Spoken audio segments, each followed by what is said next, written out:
Сайн мэцхан удагчтай чухлыг шударгаар шуурхай нураатай аргилцаг мэдээллийн хөтөлбөрийн өнөөдрийн дугаар эхэлж байна. Хүлээн үзнэ.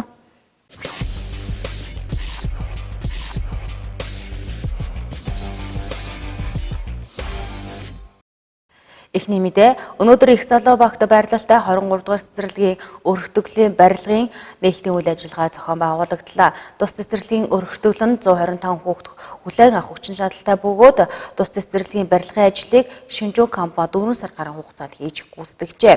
Тус цэцэрлэгийн нээлтийн үйл ажиллагаанд улсын хурлын гишүүн Баасанхүү болон аймгийн удирдлагууд холбогдох албаны хүмүүс оролцсон юм а. 23 дугаар цэцэрлэг нь 2010 онд анх 140 хүүхдийн хүчин чадалтай анх байгуулагдж байсан бол өнөөдөр улсын хурлын гишүүн Баасанхүү улсын хурлын гишүүний бүрэн эрхийнхаа хүрээнд улсын төсөвд тус цэцэрлэгийн өргөтгөлийн төсөв өргөн барьж 1 тэрбум гаруй төгрөгийг батлуулж 2019 оны 8 дугаар сард барилгын ажил эхэлж өнөөдөр нээлт үйл ажиллагаа боллоо. Одоогоос 1 жил орчмын өмнө 23 дугаар цэцэрлэг дээр ирсэн. За энэ үед ямар байсан бэ гэх юм бол цэцэрлэгийн бараг 100-аад хүүхэд нь айлын хашаанд 13 сая төгрөгөөр түрээслээд тэгээд хоол одоо ундаа бол тэр айл руу одоо айлын хашаа руу зөөдөг байсан. Тэгээд хэдийгээр энэ азлагдсан газар тэр аймгийн одоо манай энэ Эрдэнэ хотын хувьд бол азлагдсан газар боловч айлын гэрт ингэж байж болохгүй л дээ. Тийм учраас тухайн үед төсөвд яг энэ цэцэрлэгийг өргөдгөх одоо зураг төсөл ямар ч зүйл орж ирээгүй байсан ч гэсэн одоо эрхлэгчийн хүсэлтийн дагуу миний би тухайн үед улсын хурлын гишүүнийхээ бүрэн эрхийн дагуу 1.5 тэрбумаар төсөв оруулаад тэгээ энэ өргөтгөлийг жилийн дотор бариулсан. За ингээд бариулсны ачаар өнөөдөр бол 3 асуудал шийдэгдэж байна. За нэгдүгüүрт ямар асуудал шийдэгдэж байгаа вэ гэвэл хувийн айлд улсын төсвөөр 13 сая төгрөг өгөх шаардлага болж байна гэсэн үг. За хоёрдугаарх нэг зүйл нэгвэл хүүхдийн эрүүл аюулгүй орчин гэж байгаа. Хоол хүнсээ жишээлбэл ил задгаа зөөгөө ч юм уу те ингэж явах шаардлагагүй. Дээрээс нь багтаамж нэмэгдэж зөвхөн их залуу багийн хүрээнд биш. Мөн яргууд багийн бүх хүүхдийг авах боломжтой болж байна гэсэн үг. Хуучин бол зөвхөн ганцхан их залуу баг л энэ бараг тал хүүхд орж исэн. Энэ Канад хаусаар баригдсан цэцэрлэг шүү дээ. Тийм учраас энэ өргөтгөл бол зайлшгүй байсан. 3 дахь асуудал юу гэвэл бид нар нэгэнт энэ өргөтгөл барьж байгаа учраас зайлшгүй төвийн халаалтыг оруулж ирье гэдэг утгаараа хотын удирдлагаар дамжуулаад дулааны шугам сүлжээгээр нь оруулаад ингээд энэ сургууль цэцэрлэг эмнэлэг төвийн халаалтаа болсон. Ингэснээр өнөөдөр уурын зуух нэг ч гэсэн яндангаас бид салж яана гэдэг чинь энэ бол 3 дахь том амжилт байгаа. Энэгээрээ бол бусад 5 хос шугам бусад зүйлүүдийг татснаар өнөөдөр одоо энэ 23 дугаар цэцэрлэг маань 15 дугаар сургууль маань энэ их залуу багийн одоо болон бусад аж ахуйн байгууллагууд төвийн дулаанд холбогджээ. Тийм учраас өнөөдөр энэ шинжүү компани ерөнхийдөө одоо дулааны үйлрэлд гадна одоо бүх ажлуудаа дуусгаад за тэгээд одоо төвийн дулаанд холбогдсон учраас дулаанаа аваад ингээд одоо үнэхээр дөрвөн үйлрэлийг хүлээдэг Монгол шиг ийм цаг агаартай нөхцөлд бол энэ одоо төвийн дулаанд холбогдсон ажлыг хурдан явуулах юм бас бүрэн боломж байжээ гэж харж байгаа. За бид нэр цаашдаа ч гэсэн гэр хорооллыг одоо орчин нөхцөлийг сайжруулах, ашаанд хаус хөтөлбөрийг хэрэгжүүлэх, за мөн утааны асуудал бас манай Эрдэнэтэд бас одоо асуудалтай байгаа. Одоо тийм учраас бид эдгээр байхгүй болохын тулд одоо төвийн дулааныг бол нийт айл өрхөдрөө татахын бодолтой байгаамаа. За тэгээ энэ дээр бас одоо итгэх зүтгэл гаргаж ажилласан энэ Орхон аймгийн их залуу багаа сонгоцсон аймгийн иргэдийн хурлын төлөөлөгч Хоёр Эрдэнэ, за сумын иргэдийн хурлын төлөөлөгч Дайрс Сүрэн, замун улсын хурлын гишүүн Баасанхүү нарт бол одоо хамтын ажиллагаа их сайн байлаа. Та бүгдэд маш их баярлалаа гэж одоо их залуу Яргуут багийнхаа иргэдийн нэрээр хэлье. Тэгээд цаашдын ажилд бас амжилт хүсье. Манай аймгийн хамран сурах тойргийн цэцэрлэгт хамрагдалт бол 93.4 улсаас улсын хэмжээ хамран сургалт бол 87 орчим хувьтай байдаг. Манайх дээгүүрүүдийг ахаад ингээ 3-4 цэцэрлэг орохоор хамран сургалт маань 95-6% руу төхөх байх. Ингээд хамран сургалт маань цэцэрлэг сургуулийн маань орчин нөхцөл бүрдэж орчин үеийн стандартын жишг зургаар баригдаж байгаа энэ сургууль цэцэрлэгүүд маань Эрдэнэтийн хүүхдүүд сурч мужиг таатай нөхцөл бүрэн дүүрэн бүрэлдэж байгаад баяртай байна.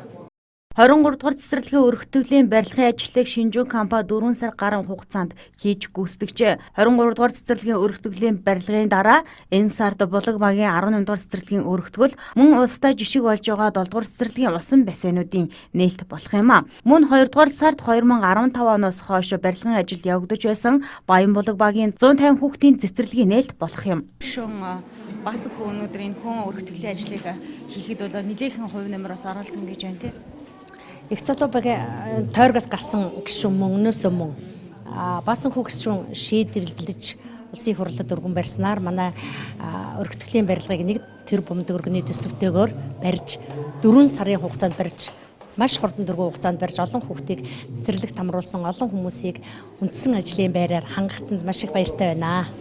23 дугаар цэцэрлэг өмнө 148 хүүхдийн багтаамжтай байсан гэж байна. Одоо 140 гаруй хүүхдийн багтаамжтай аавна гэж байна. Ингэснээр бас багш ажилчдын бас орон тоос нэмэгдэх байх. Багш ажилчдын орон тоо нэмэгдсэн 5 бүлгийн 5 багш 5 туслах үйлчлэгээний орон тоо гэх мэтчлэнгээ маш олон орон тоо нэмэгдэж байгаа учраас ажлын баталгаатай байраар хангагдаж байгаа гэж үзэж байна. Манай багийн онцлог бол анх сонгогдоод ирж байхад бол манай цэцэрлэг маань өөрөө 3 ангийн тусдан сургууль дээр одоо 15 дугаар сургууль дээр 3 ангийн тусдан гаргачихсан хоол ундаа зөөдөг. За дараагаар нь болохоор сая баасан хүү гişүн хэлж байна.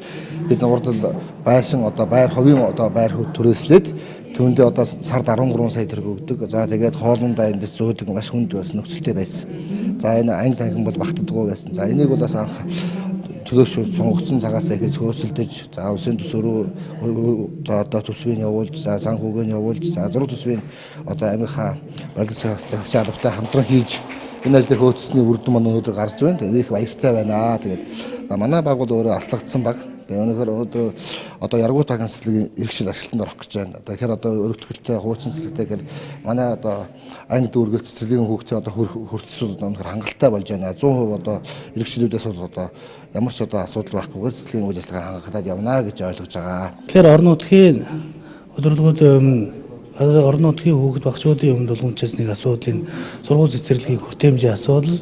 Энийг шат тараатаагаар нэмэгдүүлэх чиглэлээр бид нэр 16 оноос хойш Орхон аймагт 5 сургууль 6 цэцэрлэгийг бол ашиглалтанд оруулах гэж байна. Энэ онд бол жишээлбэл Яргуут багт 150 хүүхдийн цэцэрлэг, Эрдэнэ багт 150 хүүхдийн өргөтгөл, Баян булаг багт 150 хүүхдийн өргөтгөл, мөн одоо энэ их цоолог багт өргөтгөлүүд хийгдэж байна. Энэ 20 онд бол 1-р сургуулийн 928 хүүхдийн сургуулийн өргөтгөл, мөн Гоёл багт 250 хүүхдийн сургууль баригдах, мөн Яргуут, Аршаанд их залуу Аршаанд цагаан жилууд Уртын гол багийн дунд бас 250 хүүхдийн сургуулиуд ийм сургуулиуд бол бас улсын төсвийн хөрөнгө оруулалтаар мөн орон нутгийн төсвийн хөрөнгө оруулалтаар анхудаа бас 26 дугаар цэцэрлэг ашиглалтанд оруулж явуулсан. Ингэснээр сургууль цэцэрлэгт хамрагдах хүүхдийн тоо бол одоо 93% болж бас хацуугаа болж байгаа. Тэгэхээр одоо саяны хэлсэн сургууль цэцэрлэгүүдэд ашиглалтанд орсноор манайх бол энэ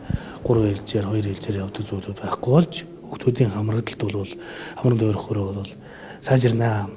2016 оноос хойш манай аймагт боловсрол соёл урлагийн газарт нийт 16 барилгын ажил эхэлж 2020 оны өнөөдрийн байдлаар 6 дахь барилгын нээлт 23 дахь цэцэрлэгийн өргөтгөл болж байгаамаа. 11 барилгын ажил эхэлж гисэн 20-80% гүйцэтгэлтэй байна.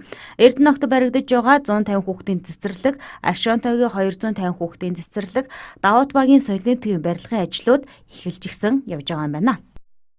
Аймгийн хэмжээ цэргийн бүртгэл 2020 оны 1-р сарын 20-оос 2-р сарын 10-ны өдрүүдэд Баяндар сумын багуудын засаг даргын ажлын байр, Жаргалан сумын засаг даргын тамгын газрын байранд тус зохион байгуулж байна. Монгол Улсын цэргийн албаны тухай хууль цэргийн бүртгэл явуулах журмын дагуу жил бүр Монгол Улсын засаг захиргаа нутаг дэвсгэр нэгж бүрт цэргийн тоо бүртгэлийн ажлыг хийдгээ. Энэ хүрээнд аймгийн засаг даргын тамгын газрын цэргийн штабаас цэргийн тоо бүртгэлийг энэ сарын 20-оос 2 дугаар сарын 10 хүртэл зохион байгуулж байна. Цэргийн шинжилсэн тоо бүртгэл 1-р цэргийн үүрэгтэн буюу 18-аас 50 нас хүртэлх цэргийн алба хаасан байлдагч, төрүүч нар, 60 нас хүртэлх цэргийн бэлтгэл офицер, ахлагч нар болон 2-р цэргийн үүрэгтэн буюу цэргийн алба хаагаагүй 18-аас 50 насны эрчүүд, цэргийн чухал мэргэжил бүхий эмэгтэйчүүд хамрагдана. Цэргийн бүртгэл маань аймгийн засаг даргын А824 тоо захирамжийн дагуу 2020 оны 1-р сарын 20-оос 2020 оны 2-р сарын 10-ны хооронд зохион байгуулагдаж байгаа. Энэ маань болохоор зэрэг 18-аас 50 насны цэргийн алба хаасан хаагаагүй бүх ирчүүд харьяа багийнхаа засаг даргын ажлын байран дээр очиж бүртгүүлэх. Цэргийн албаны тухай хуулийн 34-р зүйл заасан байдаг. Цэргийн бүртгэлд байх ирчүүд цэргийн жил болгон цэргийн бүртгэлд хамрагдаж цэргийн үүрэгтний дэвтэр дээр тэмдэглэл бичүүлнэ хөтлөгднө гэсэн ийм хуулийн заалт байна. Энэ хуулийнхаа дагуу бүх ирчүүд нь бол хамрагдана л гэсэн. Ажлын цагт бүртгэл маань болохоор зэрэг багийн засаг даргын ажлын байран дээр болохоор өглөөний 8 цагаас оройн 20 цаг хүртэл ажиллаж байгаа. Амралтын өдөр буюу хагас өдөр бямар 8 гаригуудад бол өглөөний 9 цагаас мөн 20 цаг хүртэл бол ажиллаж байгаа. Энэ хугацаанд бол манай ирчүүд маань бол бүртгэлдээ хамрагдаад бүртгэлээ хэлгэнэ л гэсэн. Бүртгэл хамрагдаагүй иргэдийг бол одоо зөрчлийн тухай хуулийн дагуу 15-17 заасны дагуу 100 нэгжтэй тэнцэх хэмжээний мөнгөнд торгуулаар бол торгоно гэж заасан байна. 2018 онд манай аймгийн хэмжээнд цэргийн шинжилсэн бүртгэлд 90 гаруй хувьтай бүртгүүлж ясан байна. Цэргийн шинжилсэн бүртгэл хийлгэснээр хичнээн залуучууд цэргийн алба хаасан мөнгөнд торгуул болон дүүцүүлэх сургалтанд хамрагдсан хэсэг нь энэ тоо бүртгэлээр гарч ирэх юм. Энэ жилийн цэргийн тооллогын бүртгэл нь хүн ам орон сууцны тоолго явагдсны дараа болж байгаагаараа онцлог бөгөөд хүн амын тоотой уялдуулж 18-аас 25 насны цэргийн албанд татагдах залуучуудын тоо судалгаа гарч ирнэ гэлээ. Манай залуучууд нь гайгүй идэвхтэй оролцдог. Өчигдрөөс эхэлсэн болохоор өнөөдрөөс эхлээд бол одоо цэргийн үүрэгний үнэлгээ бол одоо гээгдүүлсэн одоо байхгүй болцоосод бол цэргийн үүрэгний үнэлгээ авч яах идэвхтэй байна. Дээрээс нь болохоор зэрэг цэргийн үүрэгний бүртгэл дээр өнгөрсөн жил одоо ямар нэгэн шалтгаанаар одоо ороогүй бүртгүүлэг тамга тэмдэг дараагүй байх юм бол энэ жил одоо торгуул шийд одоо юм байхгүйгээр шууд одоо дарж өгөрөө гэсэн тийм сургалтуудыг хийгээд бол багууд дээр бол дарагдсан байна. Тэгэхээр өнгөрсөн жил одоо бүртгэлд хамрагдаа би яах вэ гэхийн оронд очиод өнгөрсөн жилийн бүртгэлийг бас нөхцөлд харуулах боломжтой гэсэн. Энэ жилийн онцлог нь бол бүртгэлд хамрагдаагүй иргэд зөрчлийн тухай хуулийн дагуу хариуцлага хүлээлгэж торгуулийн арга хэмжээ авахыг албаныхан сануулва. Тодорхойлбол цэргийн бүртгэлд хамрагдаагүй иргэдийг зөрчлийн тухай хуулийн 15-17 дугаар зүйлийн 3 дахь заалтын дагуу 100 нэгжтэй тэнцэх хэмжээний төгрөгөөр торгоно хэмээн заажээ. Иргэн бүр үүрэг хариуцлага ухамсарлан цэргийн шинжилсэн бүртгэлд хамрагдахыг аймгийн садарганд хамгийн газрын цэргийн штабаас анхаарууллаа. Аймгийн хэмжээнд агаарын бохирдлыг бууруулах зорилгоор эко ариун цэрийн байгууламжийг барих журмыг 2019 оноос эхлүүлсэн. Уг төслийн хүрээнд нийт 290 өрхөөс өнөөдрийн байдлаар 86 өрх нь эко нөхөн жорлонтой болсон байна. Мөн нийтийн эзэмшлийн 7 онцогт эко ариун цэрийн байгууламж байрлуулсан байна. Аймаг садаргын захирамжаар агаар хөрсний бохирдлыг бууруулах зорилгоор эко ариун цэрийн байгууламжийг төслийг өнгөрсөн онд эхлүүлсэн. Төслийн хүрээнд иргэдээс өргөдөл хүлээн авч 14 багийн 290 өрхийг сонгон авч Баяндар сумын хэмжээнд нийт 7 байршилд эко 0-ыг байгуулахаар төлөвлөсөн. Гэвч барилгын ажил намар орой эхэлж ажлын явц удаашралтай байсан учраас 2019 оны 290 өрхөөс 86 өрхийн эко 0-ийн ажил хийж дуусгасан байна. Харин Баяндар сумын хэмжээнд төлөвлөгөөний дагуу нийт 7 байршилд эко ариун цэврийн байгууламжийг хийж гүйцэтгэжээ. Уг ажилд нийт 608 сая төгрөг зарцуулсан байна. Тодорхойлбол орон нутгийн төсвөөс 275.5 сая, байгаль орчин аялал жуулчлалын яамнаас 250 сая, нэгдсэн үндэсний байгууллагын хөгжлийн хөтөлбөрөөс 95 сая төгрөгийн санхүүжилтийг тус хийжээ. 2019 онд одоо төлөвлөсөн 290 айл өрхтөрөө нэмээд дахиад бид нар бас нэмэлтээр дахин 200 орчим айл өрхийн нойлыг ир шинжлэх боломжтойгоо гэж үзээд одоо энэ жил дахин төсөв бол батлуулсан байж байгаа. Энэ ажил бол энэ 20 ондоо бас бүтэн үргэлжлээд бол явагдахын төлөвлөгөөтэй байгаа. Нийтийн эзэмшлийн талбайд бид нар байршлыг сонгохдоо одоо улсын төсвийн хөрөнгөөр ч юм уу тийм орон нутгийн төсвийн хөрөнгөөр шугамж одоо инженерийн шугамшуулжинд холбогдох боломжтой тийм нийтийн 0 барих юм төлөвлөлттэй газруудыг бас сонгоогүй. Энд бидний сонгосон газрууд гэх юм бол одоо 19 онд Баяндар сумын шинээр барьж ашиглалтанд оруулсан ёс заншлын одоо өргөө тийм ээ. Тэнд болон одоо наадмын талбайн арталт одоо барааны захын ангаан басын худалдааны төвийн урталт одоо ногоо зардаг тийм ээ.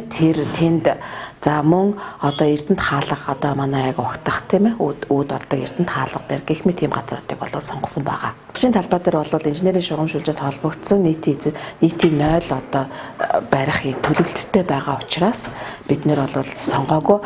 Манай барьж байгаа стандартын шалнагдсан эко ариун цэврийн байгууламж болохоор зэрэг сорулдаг технологитой ийм байгууламж байдаг. Энэ нь бол инженерийн шугамшуулжид одоо очих боломжгүй ийм газруудад бид нар бол барьж өгч байгаа. Энэ онд Орхон аймгийн гэр хороотлын 403 өрх эко ариун цэврийн байгууламжтай болно. Тодорхойлбол 2019 онд үлдсэн 200 өрхтээр нэмээд шинээр дахин 200 гаруй өрхий нүхэн жорлог эко нойлоор солих боломжтой гэж албан хүн үзэж энэ оны төсөв дахин төсвийг батлуулсан байна. Орхон аймгийн нийт 25 багтай бөгөөд үүний 14 нь гэр хорооллын баг байдаг. Төслийн хүрээнд гэр хорооллын баг тус бүрээс 19 айл өрхийг шалгаруулж үүнээс нүхэн жорлонгоо эко ариун цэврийн байгууламжаар сольсон айл өрх бүрт 1,997,000 төгрөгийн мөнгөн урамшууллыг олгосон байна.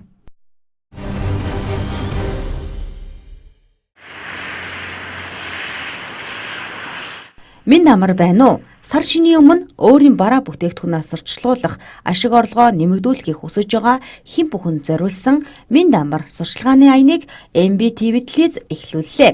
Бид хамгийн хямд үнээр хамгийн олон хандлттай пэйж хуудасаар хамгийн олон хүнд хүргэнэ. Та өөрийн бараа бүтээгдэхүүнээ телевизээр сурталчлуулах, интернет орчинд лайв хийлгэж, хамгийн олон групп руу шеэр хийлгэж, түргэн хугацаанд олонд хүргэх боломжийг танд олгож байна. За манай телевизээс сар шинийн баярт зориулан нийт бизнес эрхлэгчтэй хямдралтай, урамшуулалтай Минь амар сурчлагын аяныг өрнүүлж байна. Энэ аян маань 1-р сарын 10-наас 2-р сарын 20-ны хооронд үргэлжлэх болно. Бид энэ аяныхаа хүрээнд таны рекламыг зөвхөн телевизээр засаа зогсохгүй өөрийнхөө пэйж хуудсандаа лайв хийж мөн бусад группууд руу шеэрлэж өөрийнхөө пэйж хуудсан дээр таны рекламыг байршуулж мөн бусад группууд руу шеэр хийснээр таны реклам богино хугацаанд түргэн шуурхай олонний хүртэл болно гэдэгт бид итгэлтэй байна. Сар шинийн өмнө таны бүтээгдэхүүнүүд хамгийн олон, хамгийн хурдан хугацаанд борлогдно гэдгийг танд амлаж чадна. Сурчлагын аян 1-р сарын 10-наас эхлэн 2-р сарын 11-нд дуустал явагдах юм. Шинийг эргэлхийс хийн бүхэнд олзын ууд нэгддэг гэдгийг та бүхэн санаарай. Минь амар сурчлагын аян эхэллээ. Орилог мэдээллийн хөтөлбөрийн мигмар гарагийн дугаартаа хамтаас ирэх хүмүүст таахандаа баярлалаа. Мэдээллийн хөтөлбөрийн төгсгөлд өнөөдрийн 20 цагаас маргааш 20 цаг хүртэлх ус цаагуур орчны шинжилгээний албанаас өрүүлсэн хоногийн цаг арга мэдээ хөлөө авчрээ. Маргааш шинэ мэдээлэлтэй иргэн уулзъя. Түр баяртай үзэгчтэй.